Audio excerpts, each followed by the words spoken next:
삼시세끼는 특유의 힐링과 소소한 웃음 포인트로 많은 이들의 마음에 잔잔한 감동을 주었던 프로그램인데, 삼시세끼, 신서유기 등을 연출한 이주영 PD의 안타까운 사망 소식이 들려 모두를 가슴 아프게 했습니다. 이 PD는 이날 밤 자정까지 야근을 마치고 귀가하던 도중 사고를 당한 것인데, 자정을 막 넘긴 시간 탑승 중이던 택시가 서울 상암동 사거리에서 주차된 버스에 이어 주행 중이던 경찰을 들이받는 교통사고를 내며 현장에서 안타깝게 숨을 거둔 것인데요. 삼시세끼 고창편, 신서유기 대탈출사, 코리안 몬스터, 어쩌다 어른, 코미디 빅리그 등 각종 인기 예능 프로그램의 연출로 참여하며 능력을 보여주었던 PD가 이렇게 사망했다는 소식에 모두가 가슴 아파했습니다. 이 PD 부고가 알려진 뒤 방송가엔 퇴근길 숨진 고인을 애도하는 메시지가 나왔는데, 나영석, 신효정 PD 등 신서유기 PD 7명 일동은 이주영 PD는 맡은 일에 누구보다 큰 책임감을 가지고 항상 마지막까지 최선을 다해 달리던 성실한 후배였다며, 가장 먼저 불이 켜지던 늘 프로그램에 필요한 것들을 세심하게 체크하고 정돈해 두었던 그의 자리를 기억하겠는 말과 함께 이주영 PD와 함께 신서유기를 할 수 있어서 기뻤다는 애도의 글을 남겼죠. 동료들은 이 PD를 대화할 때마다 눈이 반짝이던 사람으로 기억했는데요. 이들은 고인에 대해 한 명 한 명 관심을 갖고 진심으로 한마디씩 건네주던 사람, 답답할 때 연락해서 한풀이하면 끝까지 들어주고 위로해준 친구, 스승 같았던 생각 깊은 친구였다며 눈물과 함께 명복을 빌었습니다. 삼시세끼는 나영석 PD가 과중한 업무로 지친 회사 동료들과 우스갯소리를 하며 이야기하다가 이우정 작가의 조용한 시골에 가서 비 오는 날 처마에 빗방울 떨어지는 소리를 들으면서 부침개를 부쳐 먹고 싶다, 그러고 나면 마루에 누워서 낮잠도 자고 싶다 는 말을 듣고 공감하며 회사 동료들과 함께 시골집을 알아보다가 생각보다 땅값이 비싸서 이런 생각을 하는 사람이 많구나 라는 걸 발견하고 기획을 시작한 프로그램이죠. 나영석 PD는 깔깔거리며 웃진 못해도 지친 직장인들이 맥주 한 잔 마시며 편안히 시청하다 잠들 수 있는 프로그램이 하나쯤은 있어도 되지 않을까 하는 생각에서 삼시세끼를 기획했다고 하는데요. 한편 다른 사람들은 이런 사고에 대해서 왜 자꾸만 방송인원들은 이런 사고를 당해야 하는지 한탄하는 말을 하기도 했는데요. 사실 방송계는 예전부터 인력 착취에 대한 말이 많이 나올 정도로 반복된 야근과 외주 문제가 계속해서 불거졌습니다. TVN 드라마 조연출 이한빛 PD는 우리가 원하는 결과물을 만들기 위해 이미 지쳐있는 노동자들을 독촉하고 등 떠밀고 제가 가장 경멸했던 삶이기에 더 이어가긴 어려웠어요 라는 유서와 함께 생을 마감했습니다. 신입 사원으로 입사한 지는 불과 9개월 만이었습니다. 혼술남녀는 서울 노량진 학원 강사들과 공무원 시험 준비생들의 삶을 통해 청년들의 팍팍한 현실을 다룬 드라마로 호평받았는데, 정작 드라마 이면에는 고된 업무와 폭력적인 조직 문화 때문에 죽음을 택한 청년 노동자가 있었던 셈이 되어버렸죠. 고인은 조연출로 살인적인 업무에 시달렸다는데, 혼술남녀는 촬영 초반 사전 제작 분량에 완성도가 낮다는 이유로 촬영, 조명, 장비팀, 외의 주업체가 대거 교체됐고 초반부를 재찰했고, 이에 따라 업무량이 폭증할 수밖에 없었습니다. 특히 신입 PD들의 업무 강도는 더 심했는데, 이 PD는 의상, 소품을 챙기거나 현장을 정리하는 등의 역할에 더해 영수증 증빙 등 뒤치다꺼리를 떠맡았죠. 이 PD의 휴대전화 발신 기록과 촬영 스케줄을 토대로 분석한 결과 혼술남녀 촬영이 재개된 후부터 그가 실종된 날까지 총 55일 가운데 이 PD가 휴식을 한 날은 단 이틀에 불과한 것으로 추정됐는데요.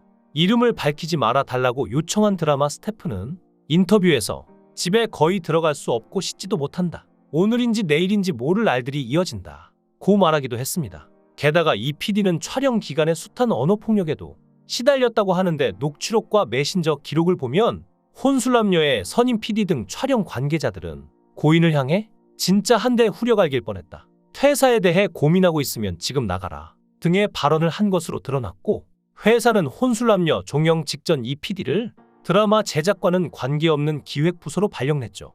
결국 CJ ENM이 유가족과 대책위원회에 공식적으로 사과하고 재발 방지 대책 마련을 약속하는 것으로 사건은 일단락됐는데요. 이미 사망한 이의 억울함과 그를 떠나보낸 주변인들의 슬픔은 누가 달래줄 수 있는지 참 가슴 아픈 일입니다.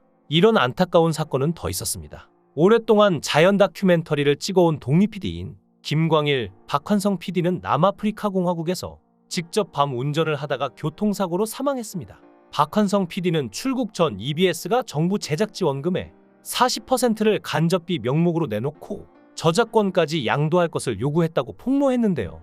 박 PD는 생전 인터뷰에서 불리한 계약을 맺는 이유에 대해 이 업계는 당연하다는 듯이 그렇게 계약을 한다고 말하기도 했죠. 이번 사고도 운전기사를 고용하지 못할 만큼 제작비가 빠듯했기 때문에 벌어진 것인데요.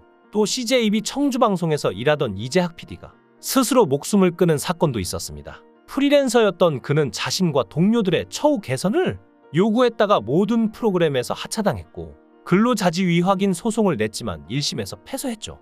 그는 억울해 미치겠다는 유서를 남겼습니다. 사실 최근 방송국 PD들은 정규직과 비정규직을 넘어서 압도적인 인력난에 시달리는데 PD가 되고 싶은 사람은 계속 나오지만 예전에는 모두 방송국으로 몰렸다면 이제는 굳이 방송국으로 갈 필요 없이 유튜브에서 개인 채널을 운영하거나 특정 유튜버의 채널을 운영하는 PD가 되는 길이 훨씬 쉽고 수익적으로도 좋으며 근무 환경이 더욱 쾌적하기 때문인데요. 그러다 보니 방송국에 입사한 PD들이나 외주 PD들에게 업무량이 많이 몰릴 수밖에 없습니다. 그래서 이번 이주영 PD의 사고도 야간 근무를 하다 퇴근길에 났던 것이죠.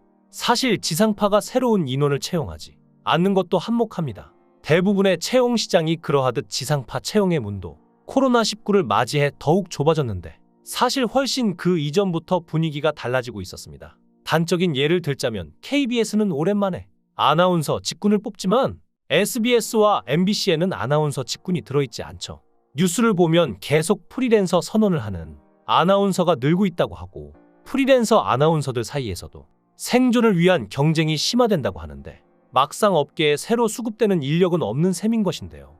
한때 지상파 방송사 신입사원 공개 채용은 꿈 많은 대학생 또는 방송에 대한 꿈을 꾸고 있다. 다른 직업을 가져 불행해하던 젊은이들의 축제와도 같은 존재였습니다. 모든 방송사마다 십수명 이상의 신입사원을 뽑았고 날로 세련돼 가는 TV의 이미지에 맞게 이들 역시 가장 첨단의 직장에서 일한다는 자부심으로 방송사는 다른 직업군과 다르게 화려함에 극치라 볼 수 있는 연예인들, 유명인들을 가까이서 볼 수 있고 기자의 경우라면 사건, 사고의 현장에 가장 가까이 다가설 수 있는 입지로 더욱 각광을 받았죠. 하지만 최근 급격히 줄어든 광고 수익, 그리고 매체의 다변화로 절대 시청률이 줄어들면서 방송사는 예전처럼 많은 식구들이 모여 저마다 다 먹을 수 있는 직장이 되지 못하게 되었습니다.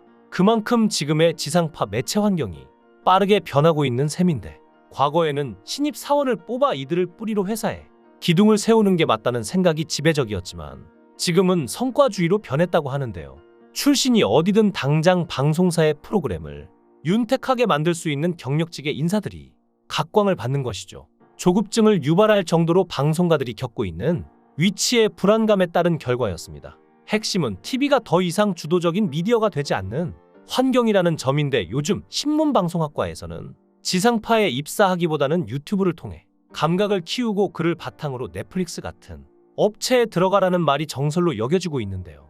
TV 시청률은 날이 갈수록 깎여나가고 대중들은 기본 편성 시간이 50분은 넘는 지금의 프로그램에 그다지 집중하지 못합니다. 유튜브나 심지어는 15초를 기반으로 하는 틱톡 등의 SNS에 열광하고 있죠. 하지만 이런 환경에서도 여전히 방송국, 유튜브 시장의 두각을 나타내는 게 나영석으로 대표되는 나영석 사단이었는데요.